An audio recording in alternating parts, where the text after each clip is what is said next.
bom dia a todos. Eu hoje vim de verde bem claro, apesar de daltônico, eu consigo enxergar essa cor bem, porque eu acho que é um primeiro passo que a EPC Experts... Bom, para quem não me conhece, né, eu sou Alexandre Furtado, CEO da EPC Experts. Eu estou extremamente feliz com esse início, tratando de programas de saúde mental, não só de saúde mental, mas com todo o approach que o Rogério vai começar a dar junto com o Ronaldo Loyola, que é o nosso coordenador, os cursos de liderança, os treinamentos, e esse movimento que a gente está iniciando hoje é um movimento extremamente especial. O Rogério eu já conheço há um tempo bacana, já participou do nosso Fórum Orgânico de Gestão, o Forgest. Muitas pessoas depois deram feedback, Rogério, que eu acabei, não sei se falei antes, mas a meditação, muitas meditaram a tal ponto de chegar num, entre aspas, nirvana ali de percepção da importância que se tem de cuidar da nossa cabeça. E me alegra muito nós iniciarmos e darmos esse passo a mais. Não esquecemos que iniciamos em janeiro com os programas, os seminários mensais de gestão de saúde, de contabilidade, tributação. Agora os programas de saúde mental, os programas relacionados à liderança, capital humano, que o Ronaldo Loyola, nosso coordenador, vai iniciar, que o Rogério tem um papel de destaque. Digo até que a gente vai começar a colocar na plataforma essas gravações, esse seminário, vou chamar assim, que o Rogério vai iniciar conosco hoje. Depois vai estar disponível gratuitamente no YouTube. Todos os meses nós vamos fazer esse colóquio, acho que é melhor chamar de colóquio. E, Rogério, está contigo, cara, e assim, é um prazer enorme poder dividir a mesa de trabalho contigo e poder levar para as pessoas toda a sua capacidade, não só como neurologista, como monge, de colocar um pouco das pessoas num equilíbrio, né? Que eu acho que é o ponto que nós estamos precisando, eu também, todos nós. E, assim, obrigado de poder estar trabalhando contigo, com o Ronaldo e com os demais que virão nessa nova área nossa da EPC Expert. Rogério, está contigo, eu vou sair aqui para você ficar como centro. Eu estou realmente bem feliz com esse momento de agora. Hoje caiu uma névoa aqui na minha casa para deixar, enfim, bem fechadinho, para estar tudo bonitinho e concentrado. Tá bom, meu amigo? Bom, por favor. Dia, que coisa boa. É um prazer estar aqui com vocês. Como o Alexandre comentou, faz já um tempo que a gente vem desenhando projetos de liderança, projetos de gestão e que levem em consideração a saúde mental. Esse é um ponto bem significativo, curioso, que o Alexandre tocou.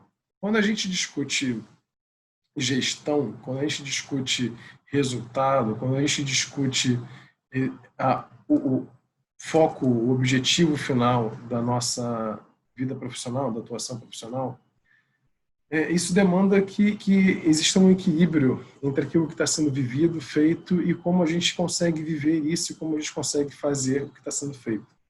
Como está sendo vivenciado esse dia a dia. E é aí que surge um ponto crucial. Hoje em dia, a gente chama isso de saúde mental. Isso, em outros momentos, foi chamado de equilíbrio emocional, de inteligência emocional, de um termo que está super em voga no nosso meio de gestão de soft skills, né? Que não se restringem a isso, mas tangenciam isso. E a gente acaba tendo que passar por um ponto de, enquanto entes, enquanto entidades, enquanto figuras que existem e têm uma função na vida, essa própria existencialidade é a nossa função na vida, ela exige que estejamos equilibrados, minimamente equilibrados. Ninguém nunca está num ponto considerado adequado, perfeito, sem ter nenhum tipo de variação. Isso não existe, nem na morte. Mas o ponto central dessa conversa de hoje, que gera esse nosso encontro, é a necessidade de estarmos funcionando bem. Para funcionarmos bem, nossa estrutura biopsíquica social tem que estar mais ou menos alinhada. Não adianta a gente tentar pensar em resultado quando a gente não consegue ter fator motriz, energia disponível e organização para que isso aconteça. Hoje a gente decidiu começar com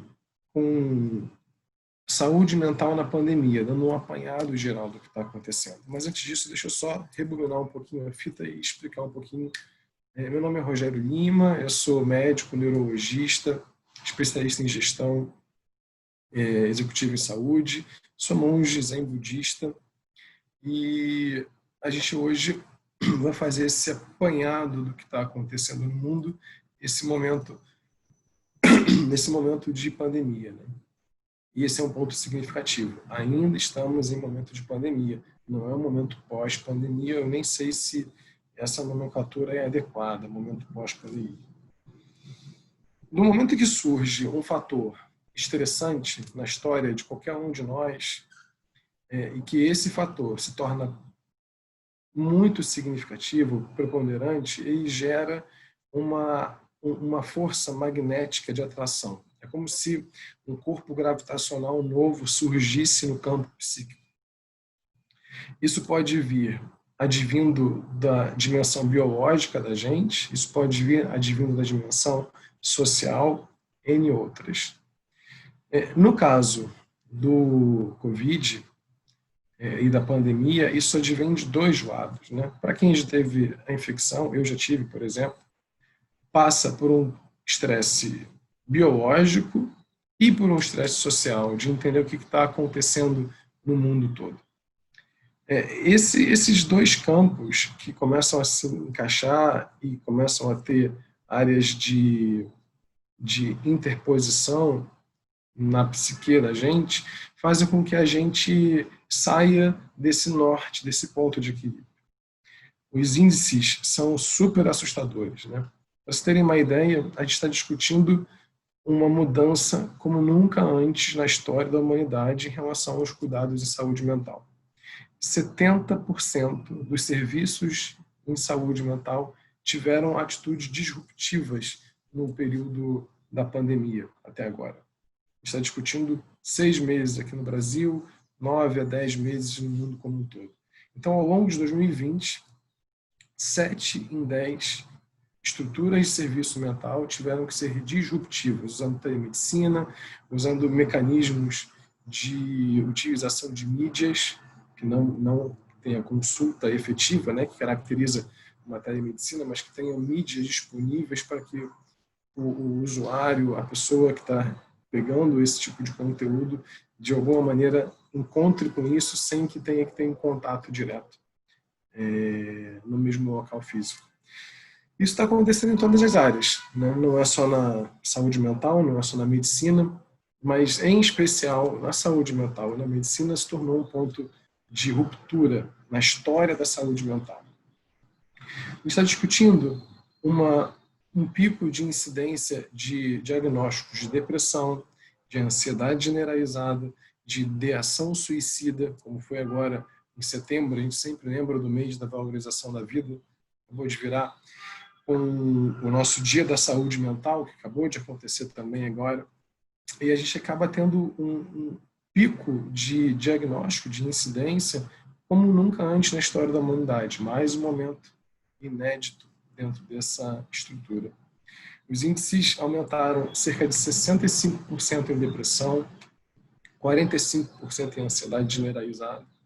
E não tem como achar que um indivíduo com um nível de pressão transsocial enorme vai conseguir ter o mesmo nível de desenvolvimento, desenvoltura e resultado. Inclusive, essa ideia de cobrar isso do colaborador, sem que esse colaborador tenha as ferramentas para se manter em equilíbrio é suicídio empresarial. É esforçar, puxar uma linha, tensionar uma linha a ponto de ruptura. Seja porque o funcionário vai se demitir e encontrar outra opção, seja porque ele vai acabar destruindo a própria estrutura de vida pessoal, entre aspas. Eu não concordo com esse termo de vida pessoal e vida profissional. As coisas elas não se separam. A gente usa isso como didática.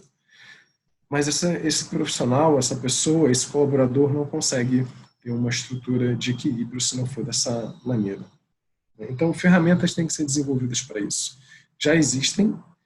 Os dados que antigamente era de retorno financeiro para a empresa de 1 para 3, para cada dólar investido você recuperava $3, deixava de gastar $3 com saúde mental, com absenteísmo, turnover. Os dados novos da OMS no último guideline deles, desse ano, de maio desse ano, fala de 1 para 5 dólares. Então, cada $1 gasto em programas de resiliência, em programas de saúde mental para o colaborador, você acaba tendo uma redução de custo de 5 dólares. Isso é um fator impressionante. E um dos pontos, então, que geram essa percepção do momento de vida que estamos é esse nível de estresse absurdo por conta da pressão transssocial, convívio interfamiliar que está muito aumentado, a diminuição do tempo exclusivo para atividade profissional. Boa parte das pessoas passou a levar trabalho em home office, o que por um lado é maravilhoso, por outro lado é uma loucura, por conta de convívio, criança, dinâmica dentro da casa. Um outro ponto extremamente significativo desse momento atual está sendo como lidar com as questões da vida interpessoal, relacionamento interpessoal. Todos eles agravaram, o índice de divórcios aumentou 40% no mundo, o índice de pensamento suicida aumentou 33% ou 35% no mundo. Então, a gente está discutindo, de fato, um momento de extremo, do ponto de vista de agudez, do ponto de vista de pico, de extrema pressão individual.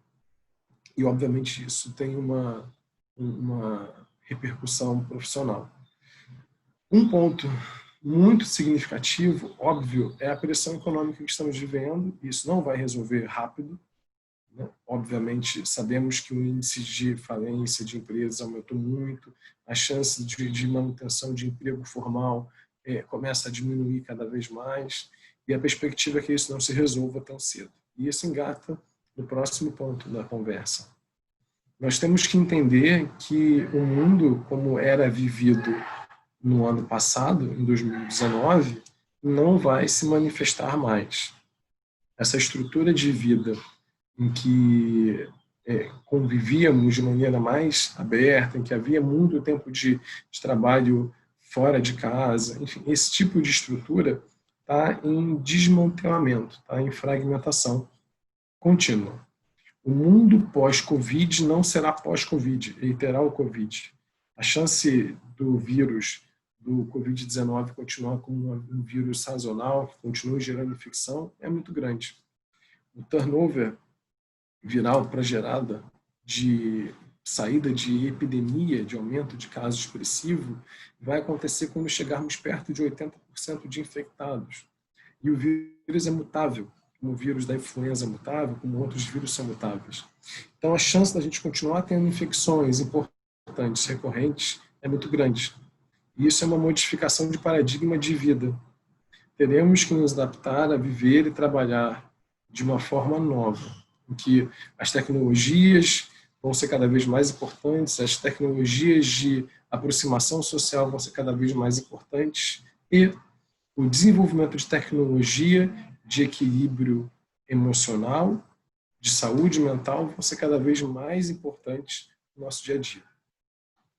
Então, levando em consideração que estamos vivendo um pico de doenças mentais associadas, ainda estamos no período de trauma. O período pós-traumático tende a ser maior ainda. Se a nossa segunda grande onda será a onda econômica, a terceira grande onda vai ser a onda do estresse pós-traumático, síndrome do estresse pós-traumático. Tem tudo isso junto. Várias manifestações similares à depressão, várias manifestações similares à ansiedade generalizada e, obviamente, uma redução de produtividade grande. Então, essas três grandes ondas ainda vão gerar impacto por alguns anos. Isso não é algo que será resolvido no carnaval do ano que vem, né? Não vai acontecer dessa forma. Uma das principais tecnologias de todas as que já temos desenvolvidas no momento, a que tem o menor custo efetivo, acaba sendo meditação. Tem outras, né? Óbvio, aconselhamento psicoterápico, com algum profissional que seja adequado, que você tenha intimidade, que você tenha confiança. Obviamente, ter auxílio psiquiátrico quando necessário. Várias práticas integrativas ajudam. E aí vai desde a acupuntura, a medicinas energéticas, enfim, e outras florais, enfim, outras manifestações também ajudam bastante nessa recuperação de equilíbrio.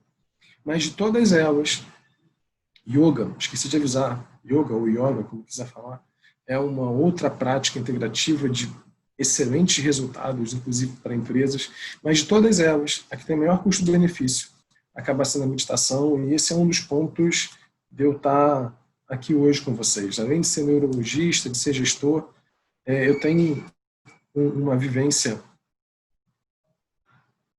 significativa, né, porque modificou a minha vida, de meditação. Sou monge zen budista, e um dos pontos que a gente vai fazer é uma meditação hoje. A gente começar a tentar descobrir esse espaço que é mais aberto, esse espaço de maior intimidade, e que deixa o corpo entrar nesse sistema de washout, né? Nesse sistema de varredura de si mesmo, de reestruturação de si mesmo. Esse processo, né, o que é a meditação, é sempre um problema, e eu vou responder isso muito mais como médico do que como monge. Meditação é uma prática que equilibra os eixos neuroendócrino e imunológicos do corpo. Várias outras coisas fazem isso. Por exemplo, o que acontece no corpo e na estrutura cognitiva de quem faz algum tipo de oração ou de quem faz algum tipo de atividade de contemplação é mais ou menos a mesma. O ponto é que a meditação ela tende a ser um resultado nos estudos mais prolongado. Ou seja, se eu faço uma prática como yoga, por exemplo, que reestabelece esse equilíbrio do eixo neuroendócrino imunológico, ela dura, pós-evento, 2 a 3 semanas. Depois ela começa a ter uma queda de novo e os hormônios começam a se alterar novamente. Já com a prática da meditação, ela se torna uma prática muito mais estável.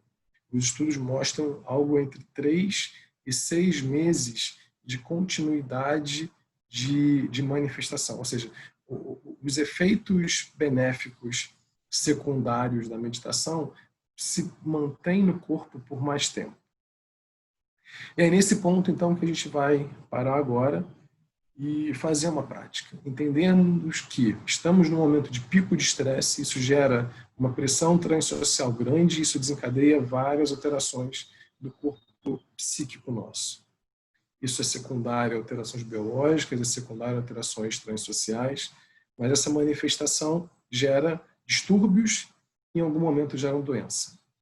Temos que entender, de novo, nessa revisão, que isso vai durar. Isso não é algo que veio e vai embora.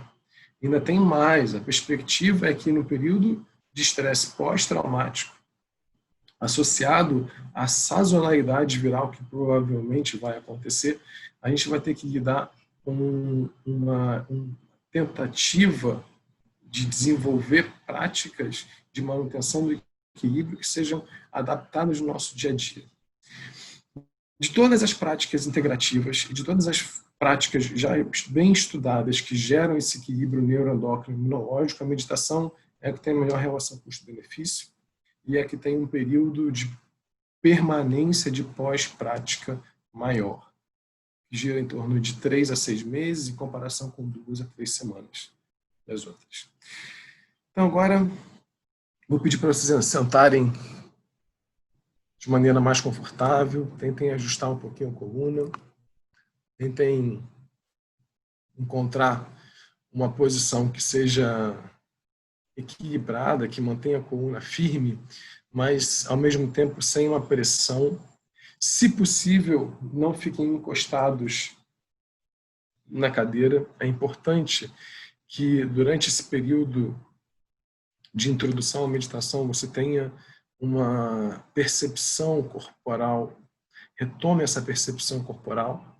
É um período que a gente chama de shamatha, que evolui para essa percepção corporal e da respiração, em algum momento para os outros objetos, em algum outro momento que nós chamamos de zazen. Mas nesse período, nesse momento, vamos ficar atentos à postura corporal. Bota os 2 pés no chão, tenta manter os pés de maneira confortável. É importante que o joelho não fique num nível acima do quadril, eu tenho que ficar no mesmo nível do quadril ou abaixo.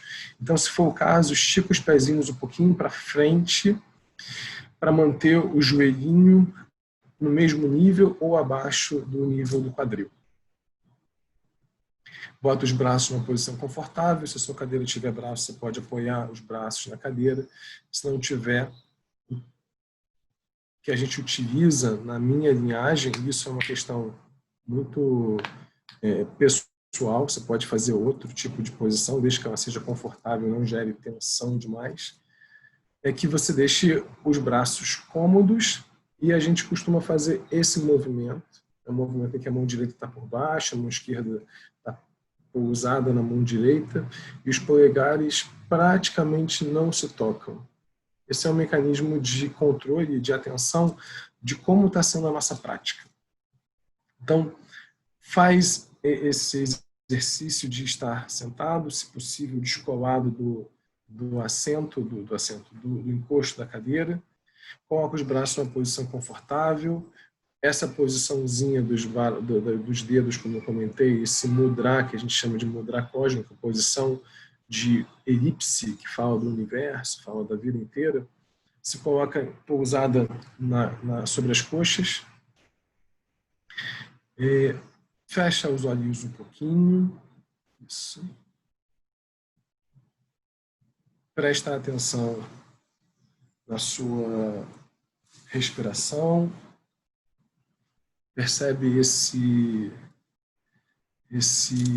fluxo contínuo,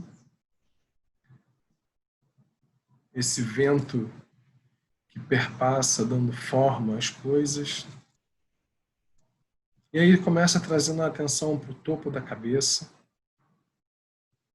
Tenta perceber a região do topo da cabeça, do crânio, e vai percebendo como se fossem ondas que vão alastrando de um ponto central, vão abrindo, como se fosse uma pedra que cai num lago e gera ondas que vão se abrindo. Percebe a região da testa, percebe a região posterior da cabeça, percebe a região dos olhos. Nesse momento pode deixar os olhos fechados. Na tradição que eu pertenço, a gente tende a deixar os olhos semi-abertos, olhando a 45 graus. Mas você pode deixar os olhos fechados nesse momento. A cabeça fica bem encaixada no pescoço. Coluna firme, peito aberto, barriga solta. E começa agora a trazer a atenção para esse movimento de expansão e de retração que acontece durante a respiração.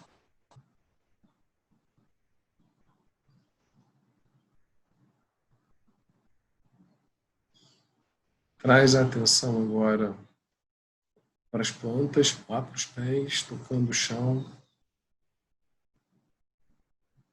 Percebe agora a posição dos joelhos, a posição do quadril. Percebe a pressão que a cadeira exerce sobre o quadril. Percebe essa posição que é estável, essa posição que se perpetua e te permite perceber esse fluxo da respiração.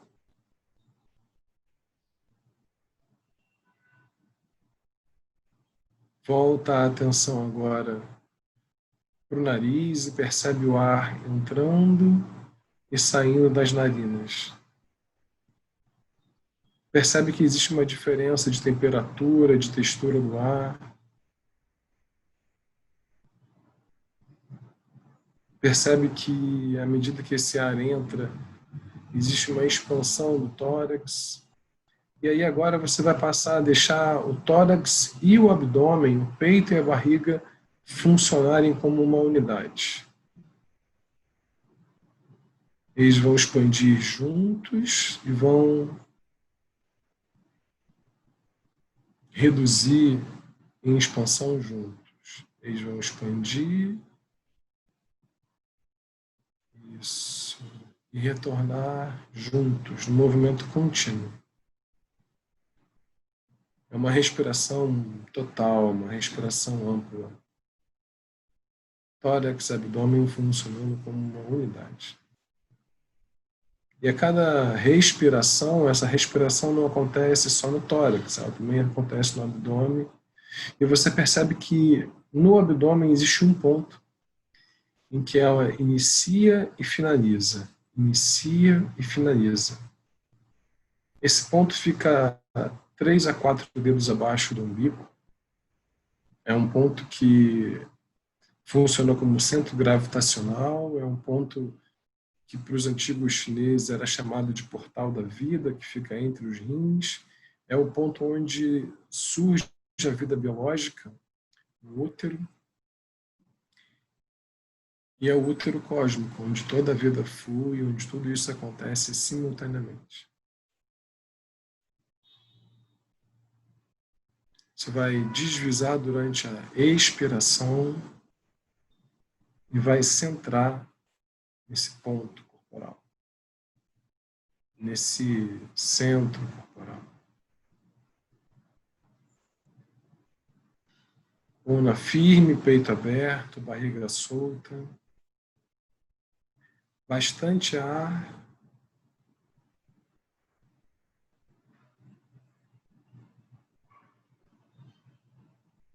Durante a expiração, você desliza e se ancora nesse centro corporal.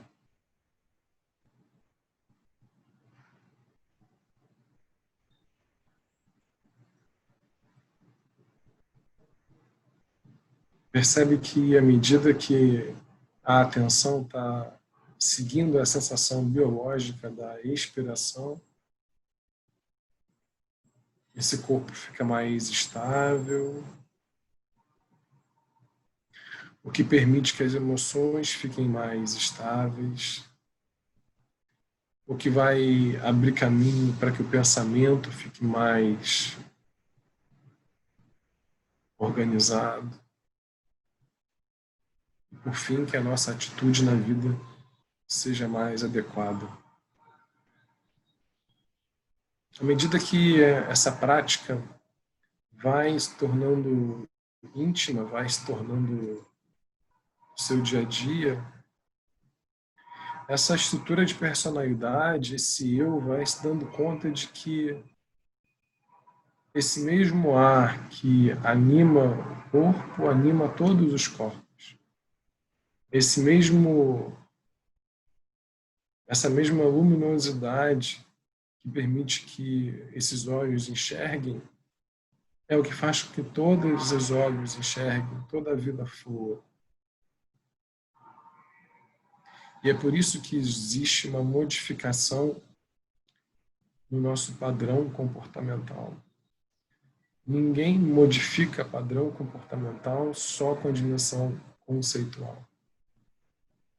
Retoma a atenção à postura, postura firme, peito aberto, barriga solta, bastante ar.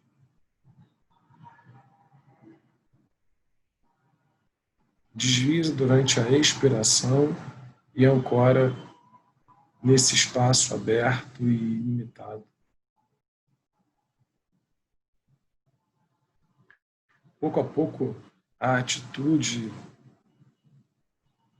as escolhas, a sensação de definições na vida vão passar a fluir muito mais a partir desse centro corporal, dessa estabilidade de postura, dessa percepção da respiração e de cada um dos objetos que vão surgindo.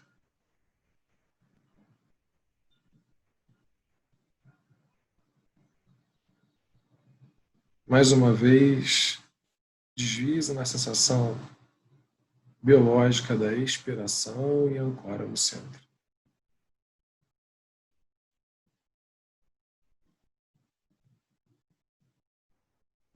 Você vai ouvir um som, vai finalizar esse período de prática expressa que foi feita, mas você vai se dar conta de que essa prática não se restringe a isso, a um momento de parar 8, 10 minutos para se conhecer um pouco mais. Isso é um processo que se iniciou muito antes de nos darmos conta de que estaríamos aqui hoje, e isso vai continuar. Coluna firme, peito aberto, bastante ar. Desliza na sensação biológica da expiração e se mantém ancorado, íntimo, nesse centro corporal.